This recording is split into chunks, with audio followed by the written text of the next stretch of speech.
so many systems are broken, if you as a community don't sort that out yourselves, it ain't gonna happen. We want decentralized, biodiverse, culturally diverse, economically diverse, flourishing society. This movement is about creating a more beautiful reality for everyone. To be truly ecological, the economy has to be localized.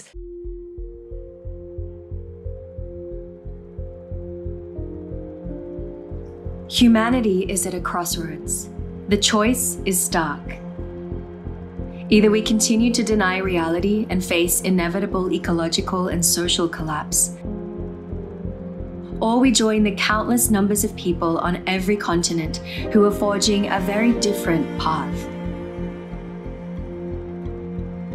For thousands of years, our cultures were finely tuned to the infinite diversity of the natural world. The way we lived our lives and the stories we told reflected our deep spiritual connections with life around us. Our skills were born of an evolving dialogue with the sun and moon, with water, plants, and animals. Human life in sustainable balance with the rest of creation. But in recent times, we have lost our way. A man-made consumer monoculture has ruptured our sacred connections with Mother Earth, fooling us into believing that we can create something better than life itself. A toxic combination of speed, distance, and scale has made care and accountability obsolete, giving rise to a de facto corporate empire that now threatens the well-being of virtually everyone on the planet. These days, we just hear about more and more crises in the news, and we're all running faster and faster just to keep a roof over our head. It's really easy to feel overwhelmed and hopeless. There's actually a huge cultural turning going on that is so positive, but we don't get to hear about it. When we step back to look at our economic system, it becomes clear that it's the main cause of increasing poverty worldwide, increasing pollution, increasing breakdown of every kind, polarization, anger, violence, and even war.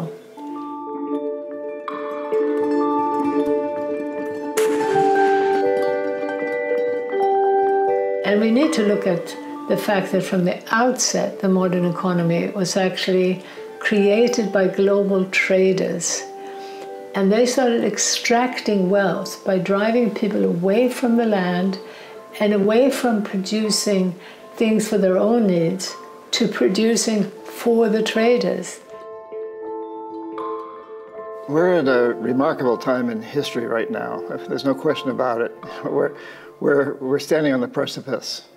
And the precipice is one that's caused by people like me when I was an economist. I was chief economist, but really as an economic hitman. And my job was to convince countries with resources, our corporations coveted, to basically turn those resources over to us. And we did this through debt, we did this through loans, we did this through building infrastructure. The World Bank and the IMF were set up near the end of World War II to rebuild the economies of Europe. Later they began offering loans to poor countries, but only if they privatized their economies and allowed Western corporations free access to their raw materials and markets.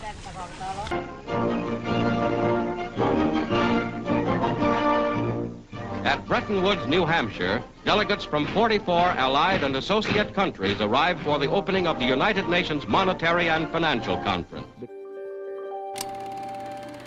Since the Second World War, the grip of the global financial institutions has only intensified. In the name of free trade, governments on both left and right have handed over more and more wealth and power to multinational banks and corporations.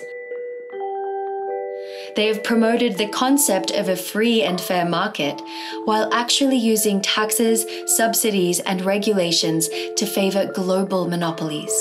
in the process destroying the rich fabric of smaller, place-based economies all around the world. We were a kind of champion of Westernization, Americanization, and globalization. What we are experiencing now is not just an ecological disaster, but it's a cultural disaster. Life is becoming harder and harder. The gap between the rich and poor, widening. And poverty is really increasing rapidly. One of the big lies about why growth is necessary is that people will tell you that you need growth for poverty alleviation. The way that growth operates, it's operated in tandem with a real negative redistribution of wealth and income. So the benefits of growth, the wealth from growth, has been captured by an ever smaller minority of people, and ever larger amounts of the population are having to live with the damaging consequences of growth. If you and I have our car stolen, we have to buy a new car, it's good for GDP. If the water is so polluted, we have to buy it in bottles, great for GDP. If we get cancer, great for GDP. If we plant a garden and eat healthy food and stay healthy, that's bad for GDP.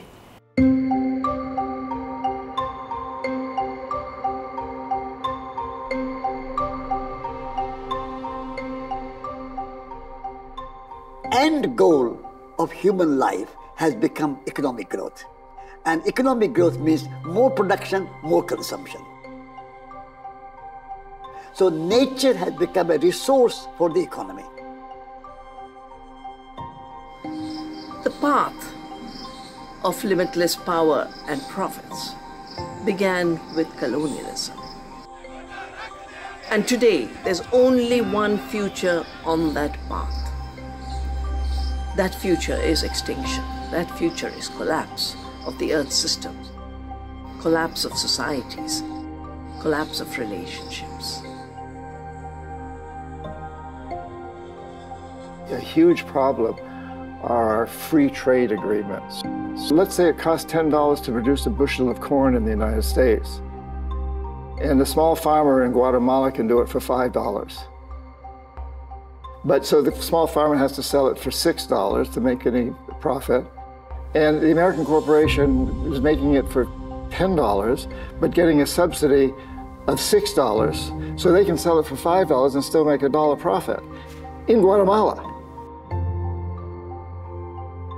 And so the Guatemalan farmer can't compete, even though he's producing it much cheaper, because the United States has subsidies which are allowed under these free trade agreements. Tariffs are not allowed. So Guatemala can't impose tariffs, and they're not a wealthy enough country to subsidize their farmers.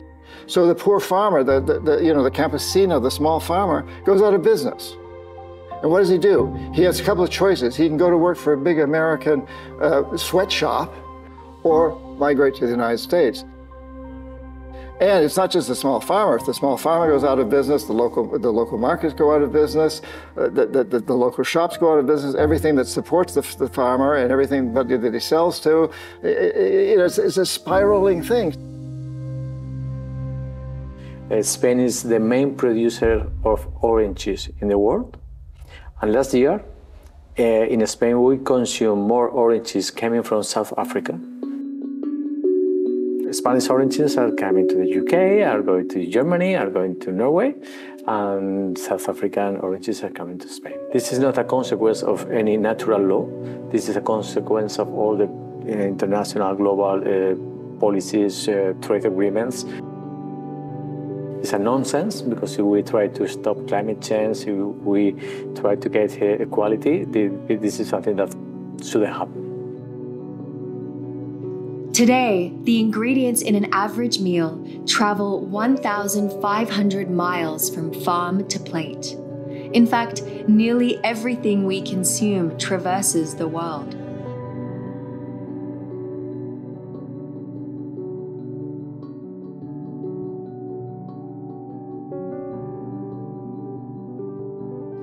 a vast network of ever larger ports, airports, and superhighways shuttle identical products back and forth, all courtesy of so-called free trade agreements. Agreements such as NAFTA and GATT gave rise to the dangerously volatile mix of a deregulated global financial market and digital technology. All the international maritime and air transportation, the emissions from this are not accounted by any country. Just think of all those vessels with all kinds of commodities from China to everywhere, from mining, with soy, with oil, with liquefied gas. Those emissions are nobody's emission, because one of the key assumptions of the climate policy is that you cannot harm trade. Governments are handcuffed, but they actually handcuff themselves by signing these treaties, as they said, that allows corporations to sue a government if the government passes a law that could, not even does, but could reduce profits. Worst of all, what court does it go to? It's a corporate court, right? It's not just a regular court of law. So the idea that you are, as a government, whose obligation should be to protect the health and the environment of your country and your people, are signing away your right to do so. Surely this can't be the case.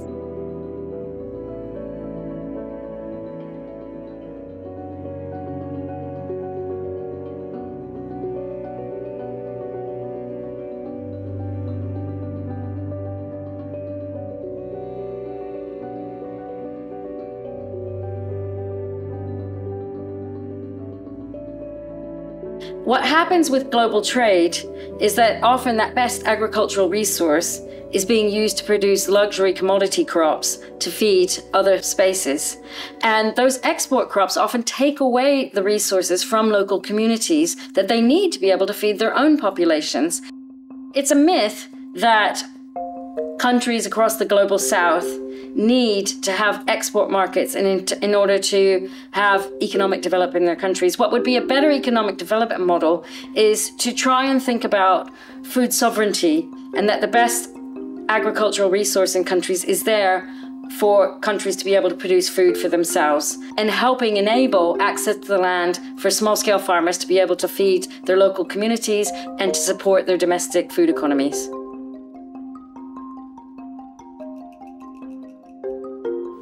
And in Africa, we have stood up with our 2 feet to defend our food systems, which we believe is right now is under threat by the green revolution in Africa, which is being driven by the corporates, which actually do not feed the majority of us.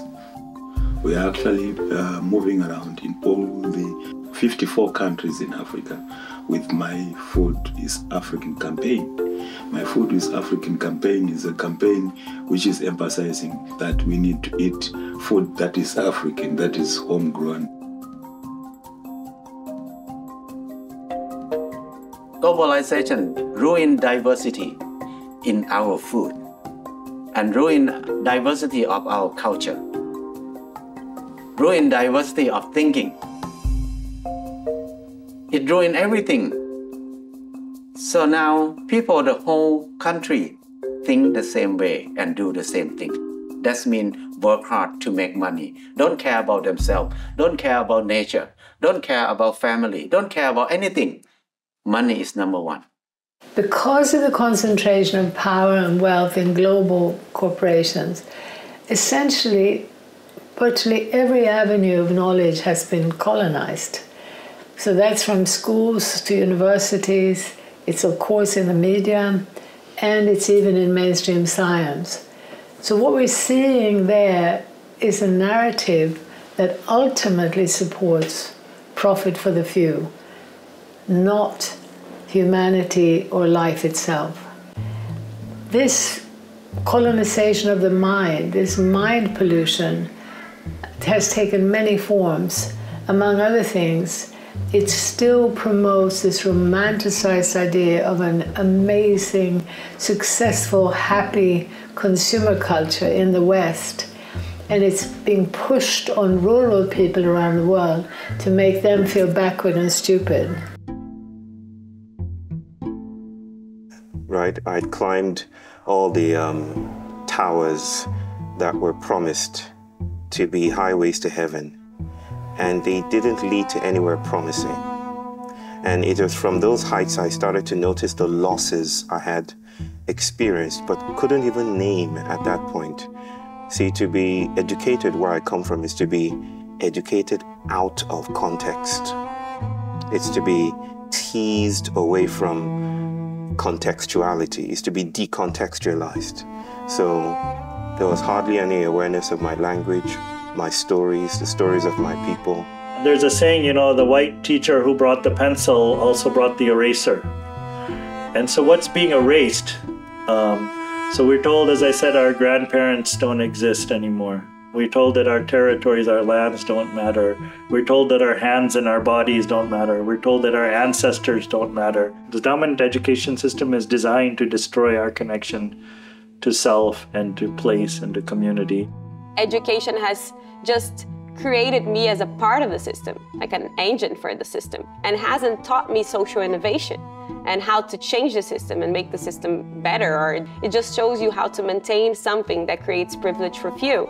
I think we are waking up when we start working and we see that our work is not making any difference in the world. Like if I was working in marketing and creating an advertisement for big companies, and I was like, why am I doing that? Why am I using my life to make more money for people who are already billionaires?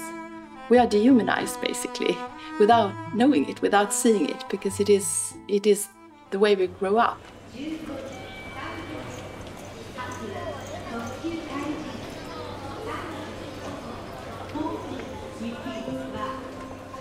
On the surface, everything is fine. You know, it's well controlled by education system, media, you know, and people still buy this, you know, notion or illusion that everything's working all right.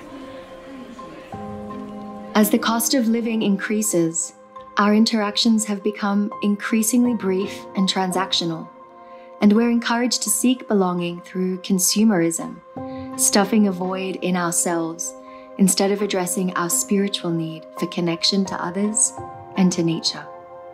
Meanwhile, the world of social media is becoming our new reality, an anonymous place of ruthless competition, division, and alienation. We're being pitched one against another artificially, partly by the system of capitalism, which is all about competition, and partly by social media, which thrives on polarization. But there is a massive increase in mental illness. Very few people feel grounded and happy with their lives now. And this is not surprising, because there are three things that give meaning and fulfillment to human life, above all.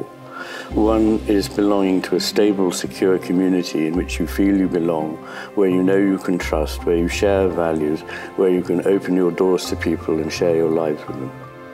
The second is the relationship with the natural world. And I think the third one is the relationship with the divine. We're going through this spiritual crisis. You know, our children are harming themselves, you know, or isolating themselves. They kill themselves, you know. In my world, this pandemic of depression and increasing suicide rates among young people globally is almost like an expected outcome of the global economy and the fragmentation that we're experiencing within psychiatry and within mental health. There's been almost like an effort to isolate this problem from the meta-crisis and almost kind of put the blame back on the individual and say, you know, what's wrong with you? And then how can we fix you? We are told that our struggles are solely our own, that we are individually responsible not only for our own problems, but also for the problems of the world. But the reality is that the multiple crises we face are systemic, climate change, the breakdown of democracy, our own depression and anxiety can all be traced back to the same root cause: an economy almost wholly divorced from the living world. Localization is about moving in exactly the opposite direction of the globalizing path. It's a process of rebuilding the systems of human interdependence and community, and our interdependence with the living world on which we depend. It's about creating more accountable, more visible systems so that we're not trapped in a world where we can't even see the impact we have on other people or on the natural world. It's a coming home to the way that we evolved for most of our time on this planet. That's how we lived. And it meant that young and old were deeply connected, were supporting each other through their entire life. It meant that we knew that we belonged, we knew who we were, because our identities were shaped by those relationships. In the absolute heart of darkness of this crisis of meaning that defines our civilization, there is a different path that is starting to emerge. And that's why I think that even though consumerism seems to have us in such a tight grip, actually that grip may be a lot more fragile than it seems. What if we could turn to our neighborhoods? What if we could have and develop and cultivate intelligences that are immediate and intimate? What if we didn't have to depend on Coca-Cola or some other giant corporate formation in order to have bread or to have drink or to make merry or to meet ourselves for the first time? There is this deep yearning, longing, the deep longing for connection to community, to come out of our isolated homes into a place where we feel like we belong. If we go further back into understanding how to be in the flow of the cycles of time, the natural cycles of nature, then we may have true progress as opposed to this artificial progress, which is progress towards destruction. If enough of us actually feel into these values we're talking about of deep connectedness, and in addition to really orienting our own lives towards doing what we know is needed, like locally and together and in our communities, also making bridges, looking at what others are doing around us and amplifying the work of others. So as a coherent, cohesive global network of change, we might develop enough power to make that transformation happen in time. Well, I mean, what is localization really about? It's about increasing the density and the complexity and the richness of local connections, with people and places and beings, plants, animals, water, air, like all of the things that create a place. We all need to be rooted in a place. So our economy has to be rooted in a place. Our politics has to be rooted in a place. If we are changing the systems of our basic needs, meaning that if we change the way we produce and consume and distribute things like our food, but also energy, also transport, doing that, we can develop pathways towards much more healthier and fair communities and through that society. If we want to create a better future, we need to first remember our past. We are not a cancer on the planet. We have the potential to be a regenerative keystone species, as was said. And the truth is, none of us would be here if, for the long arch of our journey as a species, we had not been gardeners and careful tenders of the ecosystems and the bioregions that brought us forth. La relocalización es el camino en el cual nos tenemos que dirigir todos a nivel mundial, que eso es lo que está pasando. Es la respuesta a la crisis de un sistema político, económico que no funciona. La relocalización es una respuesta que se está dando en todo el mundo, en muchas regiones campesinas, indígenas, urbanas, en muchos lugares.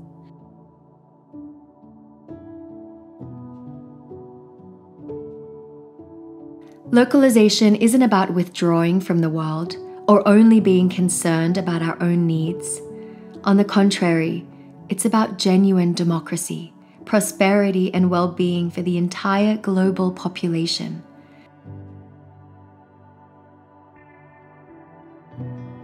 We actually can't have localization if global power structures are invested in a corporate state nexus that's sole job is to undermine our livelihoods, our life force, our well-being. And so we have to organize to change global polity, global superstructures, and we have to live the lives that matter to us in ways that are in symbiosis with the living world in a place-based way. We need welcoming communities. We need responsive relationships and mentors throughout our lives.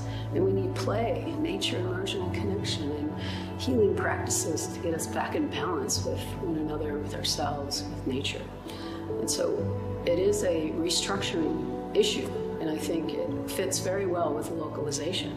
Once people wake up to the fact that in the name of growth, we're all poorer, we're going to have a very powerful movement that will insist, if we no longer measure progress through GDP, that will insist that we now start regulating and taxing the global corporations.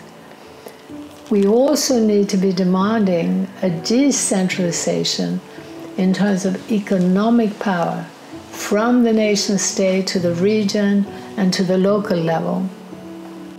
That decentralization would mean the ability to tax and subsidize at the local level, the ability, the ease to also support and invest in your local businesses and communities.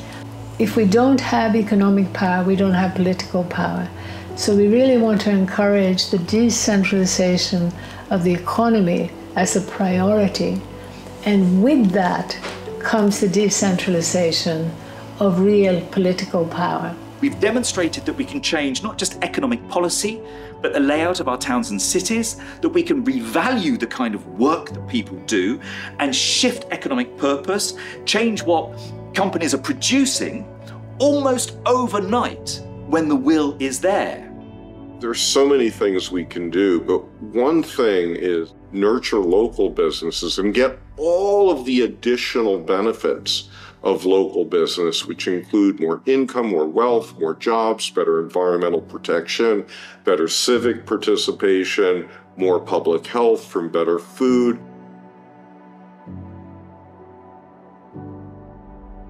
Wherever you go, it can be in a small city, little town, village, big neighborhood, everywhere you can find alternatives happening. Or it can be something small, it can be something bigger, but there's always people trying to transform the place where they live. For me, that's something powerful. That's something that often when you are in your own little project, you feel lonely, you feel alone. And I think it's very important to understand that we are many. There is so much happening. Everywhere you go, there is so much happening. You never read those stories in the papers, you never see them on TV, but they're all out there. We need to start modeling the changes that we need to see at the community scale, at the local level. We need to be looking at local economies as the foundation for this, making those economies more diverse, more resilient, and increasing community ownership and democracy. We should feel so blessed to be alive at this time because we have a tremendous opportunity to really change things, to do something that's never been done in history. There have been a lot of empires that have collapsed. All of them have collapsed, and this one's collapsing, but we have an opportunity to turn not this empire, but to turn our vision of the world that creates empires at all into a very different vision.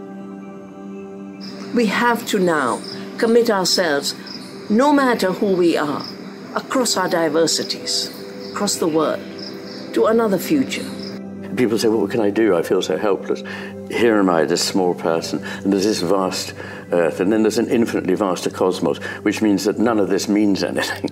In fact, if you see with a different eye, you see not only that it does very much mean something and that we're connected to it, but also that our role is not so insignificant. We still have a lot of wealth real wealth is still existing in us. And I think that's what the localization movement is trying to remind us of, is we're not poor, backwards, stupid, alone like the dominant system would like us to think we are. We still have a lot of power. We humans need to be mirrored, and we need to have other people who live by example, who can provide this experience. And that's why this localization movement is so extremely important at this time point, especially to provide, living examples of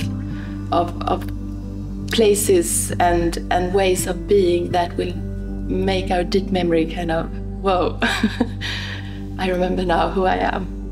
We're trying to listen and hear, differently, and hear into the corners that we've not been able to, in order to figure out, ways of creating a future that is repaired from the destructions of modernity.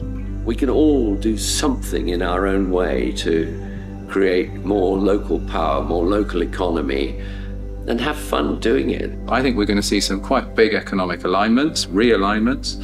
I think we're going to see a lot of re-energized local political networks and political action, and we're particularly seeing that with local assemblies and people who would never have considered activism suddenly getting involved across the UK in this country's experience anyway. The idea that the world is still yet to come, that colonization hasn't stabilized or frozen everything into stable categories, that the world is open and emergent and poetic and promiscuous. That is the most hopeful thing. Through community initiatives and deeper dialogue globally, a movement is emerging that has the potential to shape the future we want. One in which business and technology serve the needs of the many, rather than the profits of the few.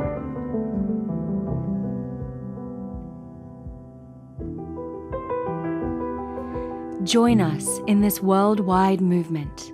Together we can turn the tide away from the destruction of ourselves and the planet and return home to Earth, to a local future.